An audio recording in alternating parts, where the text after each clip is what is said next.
are listening to Regeneration Rising, a podcast from Quivira Coalition's new agrarian program that provides information and inspiration to agrarians beginning their journey in regenerative agriculture.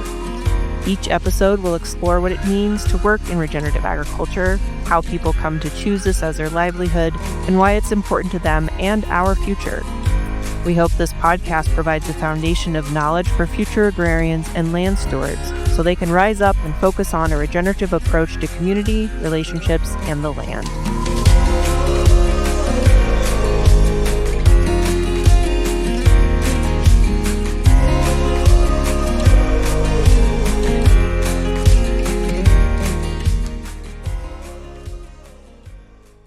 Hello and welcome back to the Regeneration Rising podcast. I'm your host, Taylor Muglia, and today I'm excited to welcome our guest, Chris Zuehlsdorff. He is the CEO of Iroquois Valley, helping farmers and ranchers access affordable mortgages and leases across the U.S. We often hear about the challenges of land access on this podcast. Specifically here in the Western U.S., it takes more land to raise an animal than it does in the Midwest. And there's this double whammy of land prices also being wildly unaffordable due to competition with development and other million of land interests out there. So I wanted to explore options that are out there for folks. Even if a resource will not be directly useful to you now, it could be in the future, or colleagues and operations you may work for right now. So I'm excited for this conversation. And before we get started, I'd just like to mention another podcast we think you'll enjoy. It's called Nature's Genius. For the first time in history, our species has the capacity to fundamentally alter Earth's natural systems. Avoiding this fate requires a radical change in our relationship to nature and how we view it. Nature's Genius is a new podcast series from the Bioneers that explores how the intelligence inherent in nature can help us model human organization on living systems.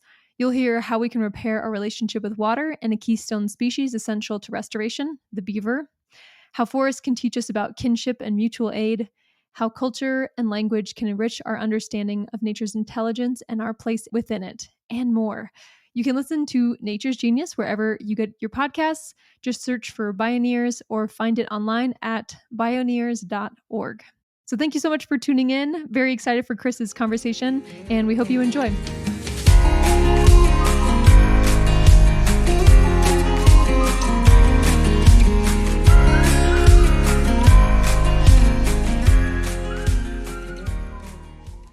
Chris, thank you so much for joining us on the podcast today. Thank you, Taylor. Excited to be here. Tell us a little bit about your background. Where are you from originally? What were your passions growing up? Yeah, so I grew up on a small family dairy farm in Fergus Falls, Minnesota, so closer to Fargo-Moorhead than Minneapolis, St. Paul.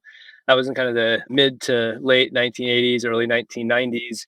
The farm economy at the time was certainly struggling, and certainly dairy prices were probably on a one-way downtrend over that time period. And my parents certainly encouraged me to go and chart my own course. I was interested in math and kind of pursuing further studies in mathematics and economics at the time. And so I went down to the Minneapolis area and went to St. Olaf College for my undergraduate studies. And my kind of path or course in life kind of slowly took me to the East Coast. I met my wife in Pittsburgh when we were both in graduate school, and I followed her to New York City after we graduated without a job, but just moved out there, half expecting to be out there for 3 years, but 3 years quickly turned into almost 20.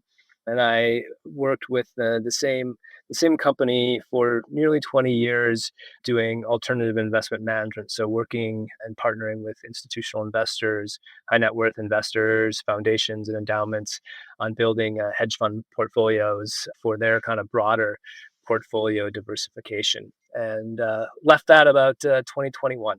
That's such a hard pivot from where you grew up, and but it is so interesting to me that you went into that world, into New York City, and then you came back and kind of started working in agriculture and sort of where finance and agriculture meet. So, yeah, tell us about how you reconnected. What was your interest in agriculture, and why do you like trying to solve agricultural challenges?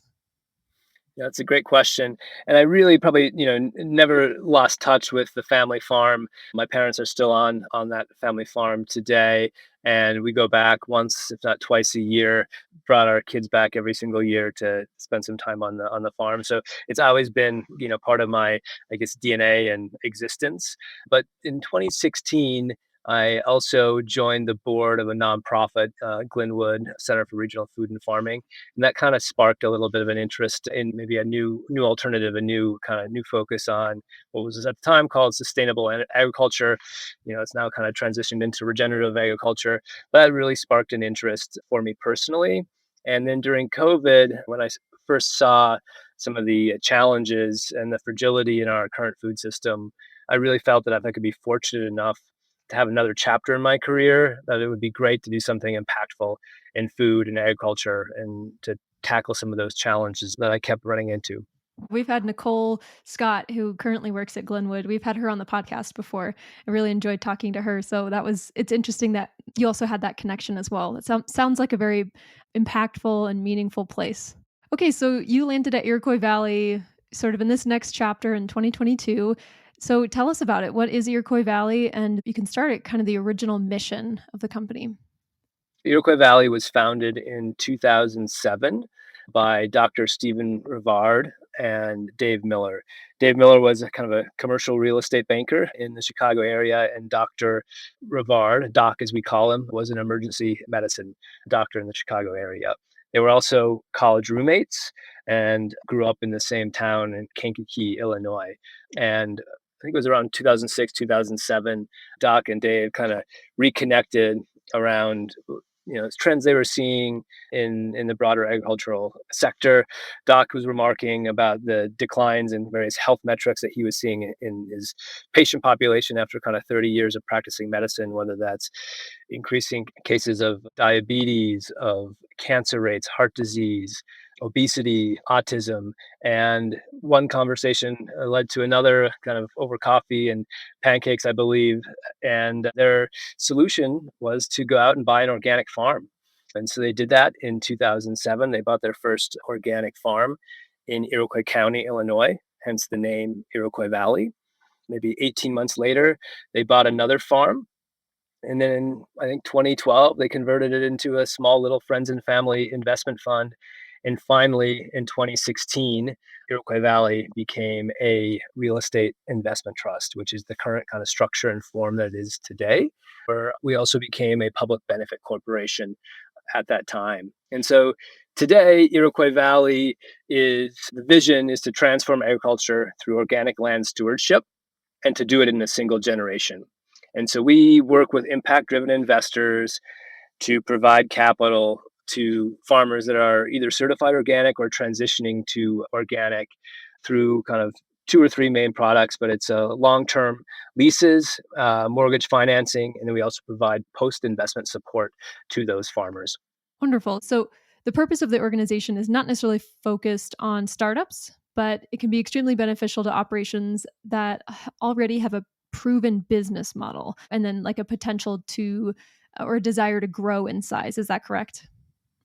That's correct. Yeah, we support growers and producers that typically have been through the transition at least once and are looking to grow their business and their farmland portfolio where we can be a good partner. They might identify, 80 or 160 acres that come available for sale just down the road from their current operation, and we can be a great partner to help facilitate that transaction where we may buy the farm and partner with the farmer through a kind of a long-term lease structure. And we see that represented in kind of this high rate of repeat business that we have with farmers. I think our current numbers are about 60% of the investments that we do are repeat follow-on investments with farmers. So going from one farm to two farms to kind of three or four farms over the course of several years. I can give one quick example if that'd be Yeah. helpful. Yeah, please do. One example is Rick and Corey Johnson. They're in Will County, Illinois, so just south of Chicago. Rick and his son Corey would be, I guess, fourth and fifth generation farmers in the heart of kind of Illinois farm country. And Corey is in the process of transitioning his acreage to certified organic.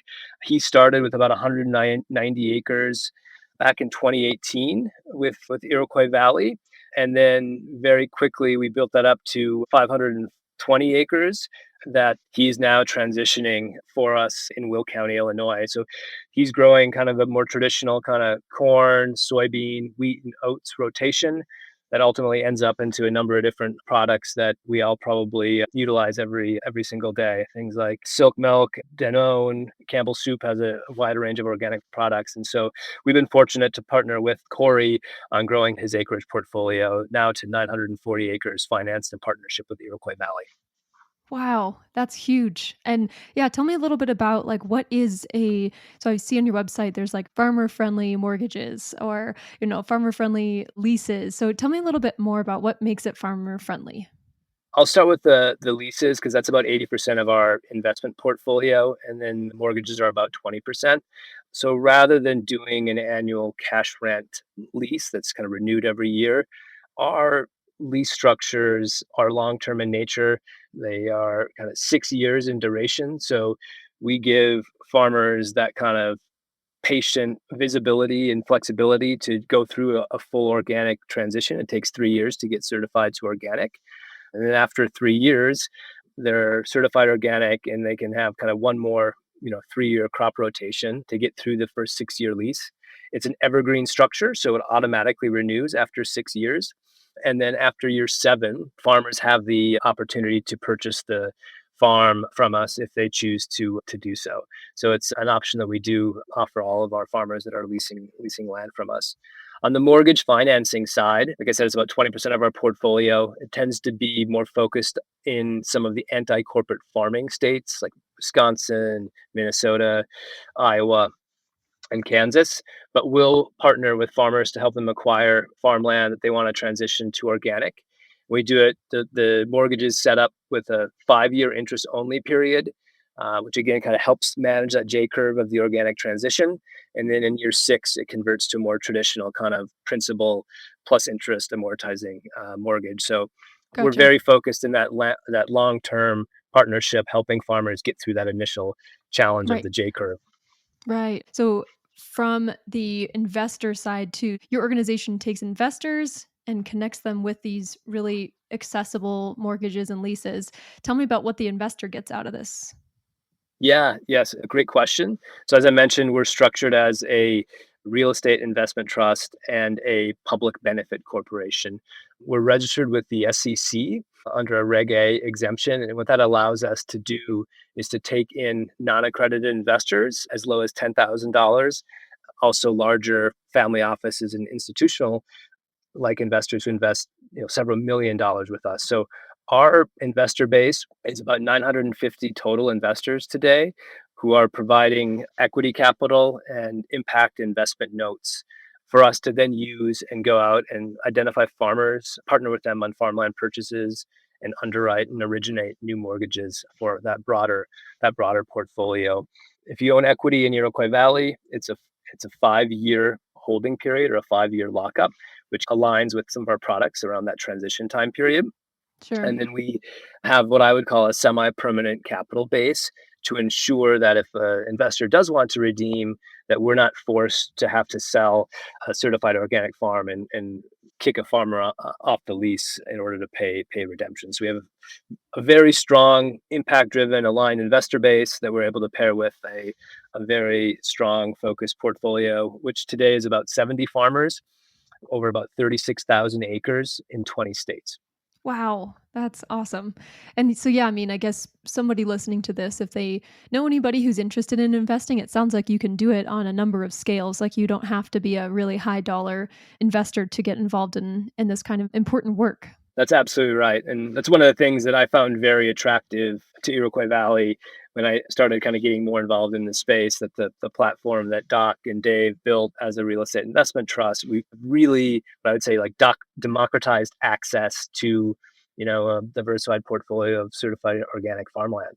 And so we have a very big tent from which to kind of develop and grow from. I'm really curious about the organic part of this because we've got a lot of rangeland in Colorado, and the organic certification is always a question that people, pose when they start selling beef or start, running livestock or or growing crops. So ideally, the transition, if a farmer rancher is going to partner with Iroquois Valley, there would need to be like an intention to transition pretty immediately. Is that correct? That's absolutely right. Yeah, it's actually a covenant in all of our mortgage documents and our leases is the pursuit of organic certification. And so Okay. the core of our portfolio is in the Midwest. Most of the farms would be kind of in the Indiana, Illinois area, and so that's where the kind of the 3-year crop rotation that I highlighted is reflected. And then Sure. for the larger ranchers and producers out west, we do have a few in our portfolio. There we don't require that the necessarily the livestock be certified organic, is there's a wide range of marketing claims out Hmm. there that farmers can and producers can use in order to maybe earn a higher premium. But certainly the organic certification of the land itself and getting kind of the chemicals out of the land is very important to us. Do you guys have like a lower limit of acreage? Could you cover a vegetable farm, a diversified vegetable farm, for example? We typically don't do vegetable farms and smaller acreage farms. We're really focused on, I'd say, like, medium kind of acre opportunities where we Sure. can partner with farmers to kind of, really begin to kind of build scale in organic farming. That's kind Yeah. of our core farmer.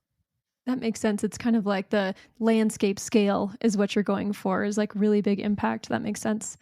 And yeah, tell us a little bit more about marketing. Like, if I'm a farmer considering this partnership and going into a transition period, what does that look like to get me selling to a new market? What does that typically look like? Yeah, I mean, a lot of our farmers have existing relationships, Hmm, partnerships, and like offtake partners where they've kind of developed their own markets when they come to us because they're looking really for growth capital to kind of build out their operation. We have a couple farmers actually who have their own mill or their own production facility. So one example is Harold and Ross Wilkins in Illinois. They have Janie's Mill, so they will, use a lot of their own grain that Ross Wilkins produces into the mill to grow organic flowers of various types. But they can also source from other farmers in the area and other farmers in our portfolio. I'm also thinking of Jody and Crystal Manuel in Montana, where they have Cream of the West and a CPG brand called Gruff Grains, and so they're able to kind of aggregate grains as well into their value added business. And hmm. so some farmers create their own channels, others kind of leverage some of the existing relationships and networks that are out there. Hmm. One thing that we have done recently, and I'll kind of give a plug to a couple of groups that we partner with here, is first is with the Healing Soils Foundation. We have an alliance there with that organization to try to bring in some additional technical assistance to support farmers around land access, getting critical infrastructure gaps filled that can be limiting to farmers, and really kind of help scale and grow opportunities to support farmers. And another one I'd highlight that we just announced earlier this year is a strategic partnership with Rodale Institute, where we're going to be working with their consulting team to launch 2 pilot programs. The first being one to directly support the transition to organic. So technical assistance around weed and pest management, crop Cool. rotation, Yeah. certification support. And then longer term, what we're looking to build out, to directly answer your question, is how do we partner with farmers kind of on a multi-year strategic level to really strengthen their operations and maybe get into that question of market access, or how can we deepen and broaden market access. So it sounds like a lot of these farmers are coming to you with an idea and they've already got the market kind of maybe some ideas of how they're going to market this product, but they just need the capital. And so that's where you guys fit in. So it sounds like a lot of these people that you work with, they come up with the ideas and then you're their partner in making their ideas happen. Absolutely. The farmers and ranchers and producers are the best stewards of the farmland. They're going to know their operation and their business goals and objectives the best. And so, to the extent that we can help partner on land access and capital and then get out of the way would be great. And we're here to support them as well on technical assistance in any way we can. A great example that we have in our portfolio, one transaction that we did last fall was with Cindy Toll in Cochise County, Arizona. Oh, cool. It's an Iroquois Valley and Dirt Capital partnered to finance Diamond E Ranch, which is a 22,000 acre native grassland kind of rangeland ecosystem outside of Tucson in Cochise County. And Cindy is going to be grazing Criollo cattle, which are kind of the desert adaptive species on those acres. This is adjacent to the Leslie Canyon Wildlife Refuge. So there's like a kind of a migratory bird flyway. There's a lot of at-risk and endangered species there as well. And so Cindy is going to have some amazing ecological impact on the land in what is a very kind of fragile, broader ecosystem. And the beautiful thing with this transaction is that she's also partnering with the Fish and Wildlife, as well as a conservation fund, the NRCS, to work on conservation easements to kind of permanently protect Wow. that ranch land. So we're excited to partner with Cindy and with Dirt Capital on this highly ecologically impactful transaction. I recommend that any listener get online, and the blog on your website is really fun to look through. You can go to, I think it's under farms and then farm stories, and there's all these different stories of a lot of different ways that people can use this funding and like get creative and really, I mean, it's just amazing how visionary people can be. And it is just really cool to see your impact online. Thank you. And we have a great team of farmer relations folks that are eager to help and partner and listen to help, help our farmers and ranchers achieve those objectives and those Yeah. goals that they have. Yeah. One thing I was wondering, you've been working in this space for quite a while now and have been witnessing the transition to organic, right? Like at any different on any different operation, you've just witnessed a lot of people moving in this direction and the challenges and the successes and like what people need. You're like right there at the nexus of all of it. I'm curious, just personally, as you're experiencing all this in your professional life, how has it changed your view of agriculture? And like, why do you think that only 2% of farmland still is certified organic? Yeah, I think about that a lot. I think when you boil it down, it's all about incentives. Hmm. That the incentives are fully aligned to support conventional farming and not Sure. support organic transition. So whether we talk about access to financing, crop insurance, or other forms of government subsidies that may be available, it's all set to focus on the incumbent way of farming. Let's call it monocrop corn and soybeans in the Midwest, not transition to certified organic production. So just looking at farm finance tends to be very much an annual cash rent cycle, annual operating loans, kind of when you get past the kind of the access to the land itself, and insurance is also kind of geared toward that same cycle, that supporting major commodity crops to ensure that financing is available should there be a crop failure, and that banks get paid back their annual operating line, and that landlords get their cash rent. There's no incentive to take a risk to transition farmland over a 3-year period and get it to certified organic production. So Hmm. that's Sure. one of the challenges, is the kind of the what I would say is the misalignment of incentives that are out there. And we're working very hard. We think our products and our services, are meant to address that misalignment. But we're a small but mighty team, kind of in the broader agricultural system. I think that's spot on. It's just the system is built for that, and unless you really have a desire to either maybe there's a niche market or maybe like a personal quest to have organic certification, it is really it takes something to really shift that. And so, yeah, I think you're exactly right. And I'm curious if there's anything else that you've learned from being this involved in the food system. Probably the biggest thing that it just reconfirmed is that farming is hard work, right? And organic farming is even harder.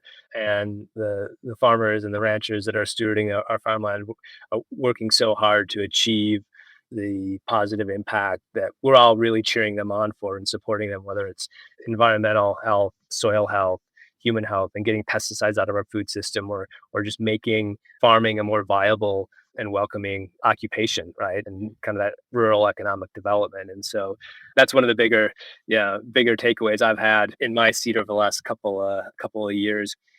The other one I would say is that everyone has a reason why they're involved in this work more broadly, but maybe a health scare that someone has or a desire to eat healthy. If you're a farmer, you don't want to have your kids exposed to the chemicals on the family farm anymore. And we all want to leave the environment in kind of a better shape and better place than when we found it. And so I see this every single day in the passion of our employees, the passion our investors have in kind of supporting our work and our farmers. That's what gets me excited about the future is the passion that everyone is bringing to this space. Yeah, and what do you wish more producers understood about organic agriculture or our food system in general? That's a great question. I think the consumer demand is there, and we see that, in some of the kind of the data that comes out in terms of relative, growth rates in, like, if you want to look at grocery store sales, that generally organic tends to be kind of a leading kind of growth in the grocery store and other kind of retail channels. But it goes back to your question, well, why is only 2% of it certified organic? And why are we sourcing and importing all of our organic grains from outside the United States? And it's something that we all really need to work really hard to get more certified organic production here in the US. The Mhm. other thing I think producers should realize, if they don't already, is that the network of support of technical assistance providers, of Mm. investors is large and is there to make sure that they are comfortable kind of reaching out, even increasingly within what I call the broader kind of organic farming community. It's such a welcoming, non-competitive space that more support and more positive network effects are probably out there than we all realize. Yeah, that's so true. I think as people who are working in the technical service provision industry, like maybe Kivira or organizations like yours or holistic management, all that, we are surrounded by the resources, and it's just I'm constantly getting newsletters and workshops and resources, different like publications, and sometimes I forget that when I was farming full time, I didn't have I didn't have that understanding of how broad the network really was. It was really all about in my immediate network, like who do I know? Who can I call? And that's kind of the extent to which I thought was available to me. And so you're exactly right. There is so much out there. I think it's just a matter of like continuing to reach out and see who will help you, who will connect you to somebody else, who will get you connected, because it may take a couple tries. We're not all plugged into the major network, but there is so many people out there concerned about organic agriculture and wanting to help producers go in that direction. So I think that was well said. And I think I'll just end our conversation here by asking you, why does organic agriculture matter to you personally? This is a great question to reflect on. When I left my career back in New York and doing more traditional investment management, I spent almost a year doing what I would call almost like a deep dive kind of research and going down the rabbit hole of how would I develop my own investment thesis to tell or advise some of the same clients that was working with in my prior career on investing in food and agriculture with this goal of transitioning to a more positive food system and agricultural production system.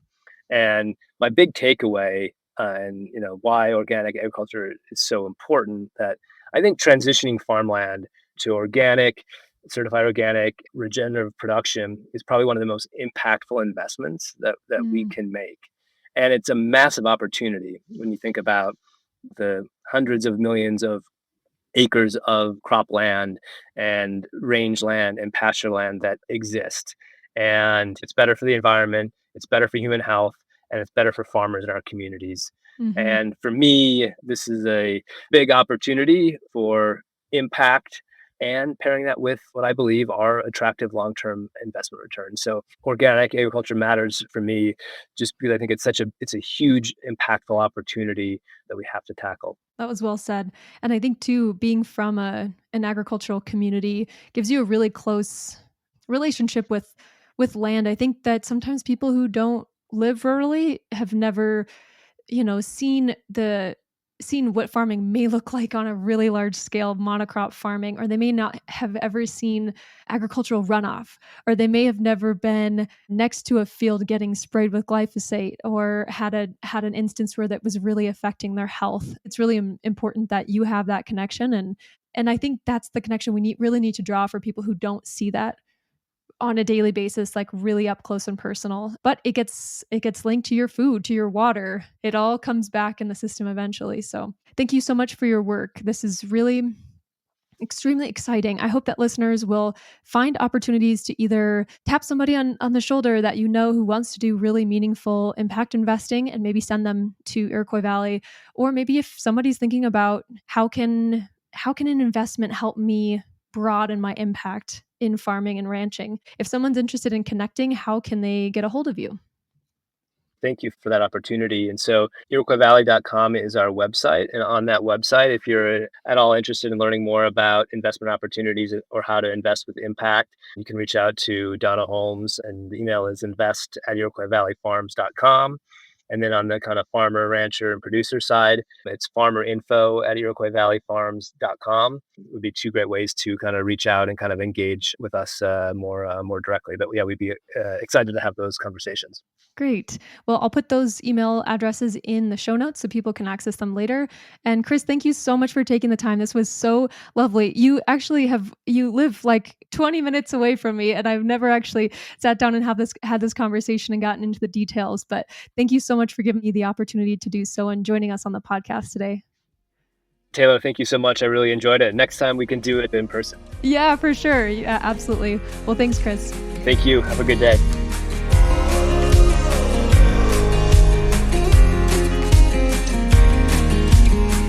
Thank you so much for tuning in. If you'd like to connect to the broader Quivira community of ranchers, farmers, conservation and government agency professionals, educators, nature nerds, curious consumers, and more, we're excited to have you. Our website is quiviracoalition.org, and in the upper right, click on Get E-News to sign up for our newsletter, where we share happenings and events, learning opportunities, job postings, and more.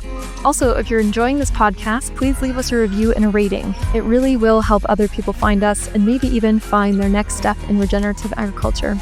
Thanks so much, and see you next time.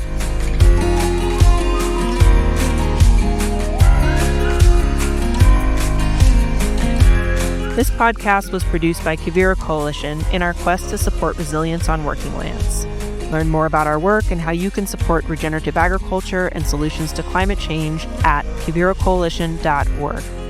This episode was edited and engineered by Caleb Wenzel-Fisher.